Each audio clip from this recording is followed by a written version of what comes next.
tahaks hobusekasvatajate poolt kõiki pealtvaatajaid tervitada ja eriti neid, kes on juba nägupidi tunnen, kes on siin juba üle 10 ja osa isegi 20 aastat käinud. Ja mis ma sooviks, et täna näitusega kõik inimesed nagu meenutaks neid eelmiseid aastaid, et kas on midagi hobuste juures muutunud, sellepärast et on hobune tüübid muutunud või on tema iseloomult või värvuselt, et mõtelge kohe seda.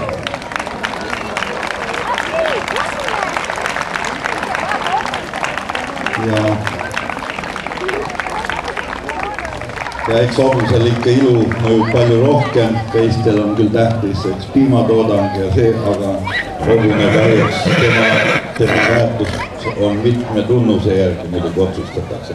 Ja alustame siis kohalikust tõust, kes on Eestis praegu kõige populaarsem, käime ringi, kõige populaarsem ja kõige algukam tõug.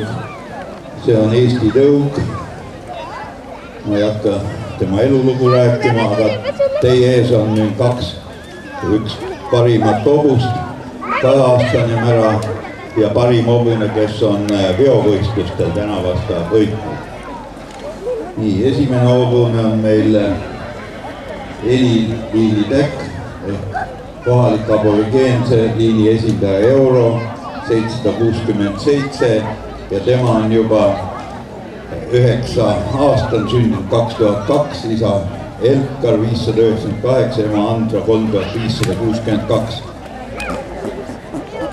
Ja et te saaks aru, kui hea hobune see on, siis tema jõudluskatseid rakendis kontrollitakse tänapäeval 1 kilomeetri distantsil ja 1 kilomeetriga te saaksite näiteks vahemaad selle hobusega juba vankri ees sõita 2 minuti ja 58 sekundiga. Võtame vähem suuremad, siis on rahulikud.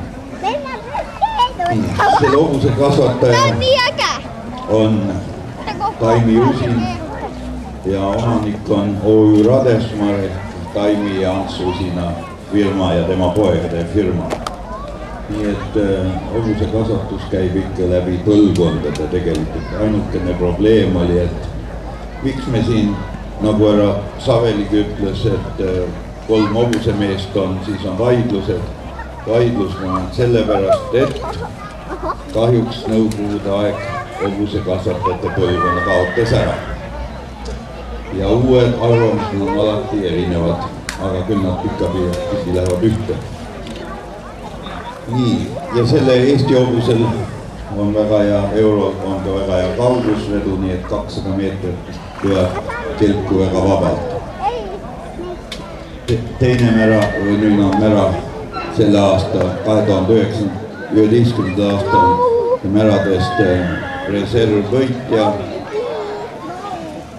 Viiva, kes on sündinud 2009. aastal. Isa on nüüd temal Veksel 823 ja ema Astrid 3998 ja see mära nagu liiniliselt isa poolt kuulub siis Soome liini. Nii et aga kui te näete, et aretuses ega Soome hobust siin hobuses enam üldse näha ei ole. Ja seda hobust hinnatakse väga ja tõutüübi poolt ja eriti just hea mära poolest. Tema kasvataja on üks uus noor hobuse kasvataja ja mõnel tuleb kergelt, mõnel tuleb pikaajaliselt, siis perekond Sarapikudel tuli see väga kergelt. Nad on 5 aastat kasvatanud hobuseid ja juba selle 5 aasta jooksul suutsid kasvatada väga suurepärase Eesti tõugu mära, mis on kindlasti väga universaalne ja küsite, kus seda Eesti hobust kõige rohkem kasutatakse, siis siiski on ta, me paneme väga suurt õhku Eesti hobusel ka, et ta on kohalik küll ja vaja säilitamist, aga tema jõudlusomadustele ja aastalt läheb jõudlus paremaks. Ja tänavu aasta näiteks juba Eesti hobused ratsaspordis käisid Euroopa meistrivõistlustel ja võidavad on võrdväärsed teiste ratsaponitõugudega. Nii et see on küll pikaajaline, aga me loodame, et Eesti hobune on tulevikus ikka väga populaarne nii Eestis kui mujal maailmas. Nii. Aitäh nüüd ja ma annaks edasi nüüd Ole Saelile. No nii, kus on meie võistkond? Need on, kes preemiaid jagavad. Nüüd on siis niiviisi, et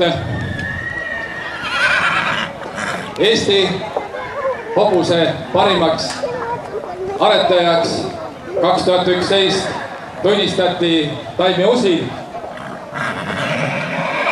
Ja Eurol on sellest hirmus hea meel.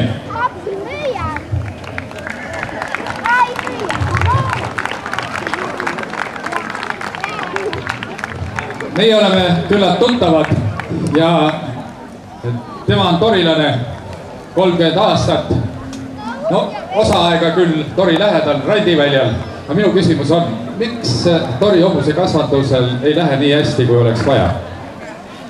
Seda ei oska mina vastata, sest mina töötasin seal 80-ndatel ja siis läks meil seal väga hästi. Kuna ta ei ole enam riigiasutus, sellepärast võib-olla läheb nii hästi. Nii et ettepanek on riigistada ja Taimi Usid torisse tööle saata.